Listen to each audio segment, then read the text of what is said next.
emergency room shortly before 11 p.m. He was dead on arrival. John Lennon is dead.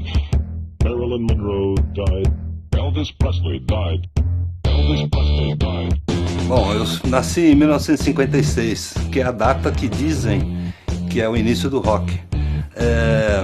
E isso me influenciou logo de cara. Eu fui entender o que era rock um pouco mais tarde, nos anos 60, final dos anos 60, quando me apaixonei perdidamente pela música dos Stones, pelo comportamento que essa música carregava, porque rock não é só música, rock é comportamento também, é uma mudança de comportamento que, de uma certa forma, mudou o planeta, né?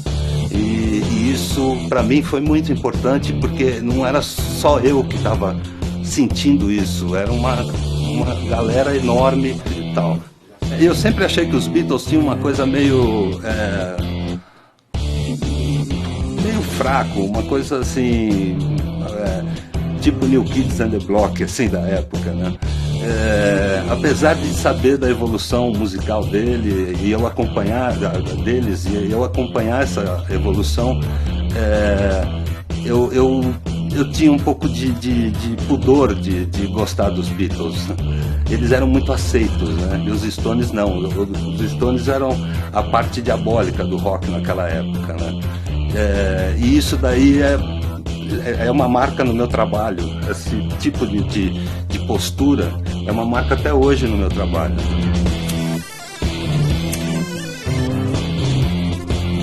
Nos anos 70 teve uma versão brasileira dessa psicodelia que estava acontecendo no mundo, e isso existiu debaixo de uma ditadura. Enquanto o pau comia, tinha muita gente viajando pela cidade aí. Foi quando eu conheci a LSD, quando eu conheci a maconha, foi quando eu conheci as drogas e o que se pode tirar delas. Nessa época eu escutava muito Mutantes, que era uma versão muito bem feita do que era a psicodelia mundial, mas com um toque brasileiro. Tinha uma linguagem ali brasileira na música dos Mutantes, né? O poder da guitarra do Jimi Hendrix, né? Que na época era assustadora aquilo, não era fácil de ouvir. No festival de Woodstock ele tocou o hino nacional dos Estados Unidos, imitando sons de bombas, né? E isso daí era extremamente político, era uma atitude extremamente política, mas carregava ali assim toda uma geração que estava à procura de uma coisa que hoje parece banal falar, mas a procura de liberdade mesmo, liberdade de expressão, liberdade de comportamento, novas posturas, uma arte feita mais visceral, e tudo isso estava vindo para o Brasil através dos Mutantes, do Caetano e do Gilberto Gil. O nome Tropicália veio a calhar, que tem a ver com o Chacrinha, né? Vem do programa do Chacrinha, e eles cumpriram esse papel aqui no Brasil lindamente. Agora, hoje em dia, a gente entende o que a gente perdeu vivendo na ditadura, né? A gente perdeu muita coisa e ainda estamos resgatando tudo isso. Agora, nos anos 70, o rock deu tão certo, mas tão certo que ficou chato. Começou a ficar uma coisa meio mela cueca, assim, arrastada, muito neguinho caindo de paraquedas no rock e tal. E entrou em decadência total. O que salvou foi o início dos anos 80, foi o punk, principalmente The Clash, Ramones, que inventou o punk, que trouxeram um novo alento no rock. Letras politizadas, gente proletária tocando, o punk veio são os filhos dos trabalhadores braçais de Londres, e em consequência aqui no Brasil também, isso tem a ver com os metalúrgicos do ABC, surgiram bandas maravilhosas, era tudo muito rápido, áspero e sem firulas, né?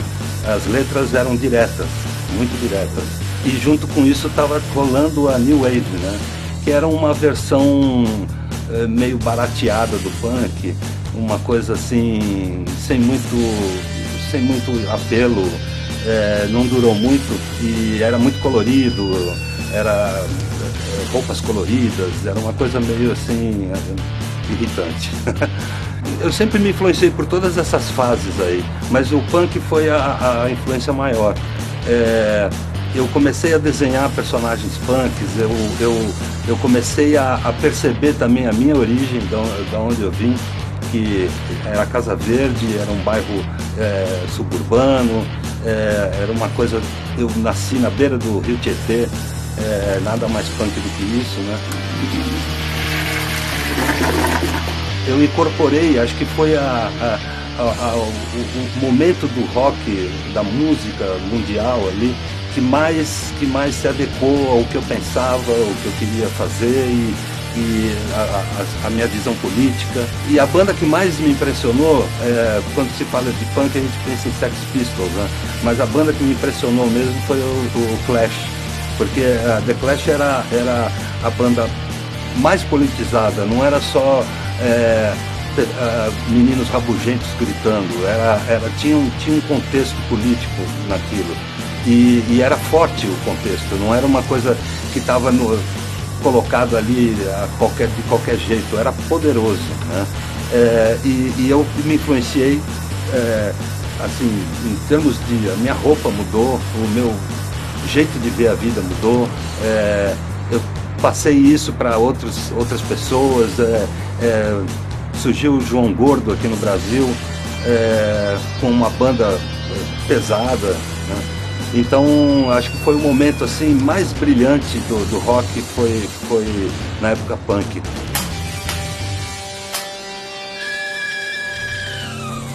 Uma das coisas que me impressionou nos últimos tempos aí, nos últimos anos, foi o trabalho da Nação Zumbi. Com o Chico Science ou sem o Chico Science, eu acho que eles mandaram muito bem, falando de uma realidade ímpar, que pouca gente conhece, que é o Mangue de Recife, fazendo uma música que, apesar de regional, ela tem influências de música do mundo inteiro e é capaz de se igualar a qualquer outras bandas novas aí. Gosto muito e tenho todos os discos e escuto sempre com muita atenção. Uma outra coisa que me encanta bastante é o trip hop, né? Tem várias bandas que eu gosto, que eu não vou lembrar o nome agora.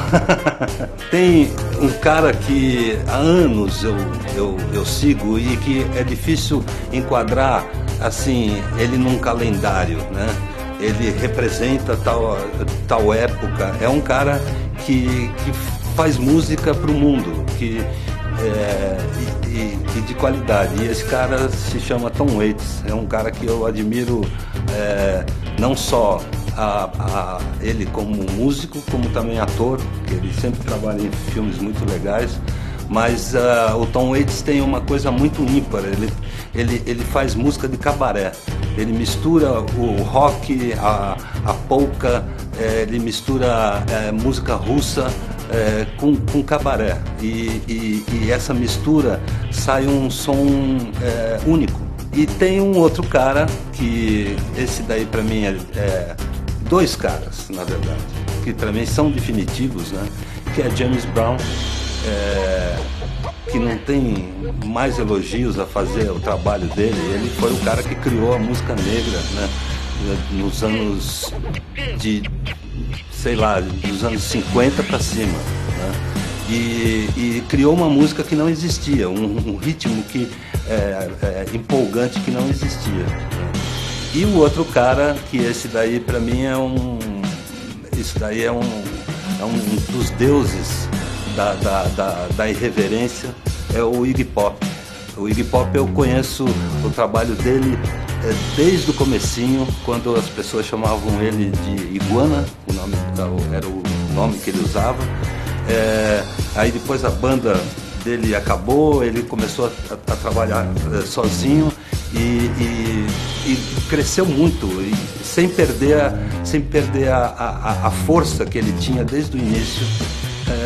Eu costumo dizer que se o rock acabasse hoje e sobrasse só o Iggy Pop, a sementinha para um novo rock estava feita. Assim. O Iggy Pop, eu acho que eu tenho influência dele, não é uma influência que eu recebi do trabalho dele. Eu acho que eu tenho alguma coisa que ele também tem. Eu no desenho e ele na música, que é a porrada, de fazer uma coisa seca, dura e que vai direto no ponto, sem rodeios, né? Então as minhas charges são assim, os meus quadrinhos são assim, as coisas que eu já escrevi são assim. Então o Iggy Pop, quando eu conheci o trabalho dele, só veio a colaborar com a minha postura que eu já tinha, né? Então eu vi que nem tudo está perdido, existe um outro igual aí. One.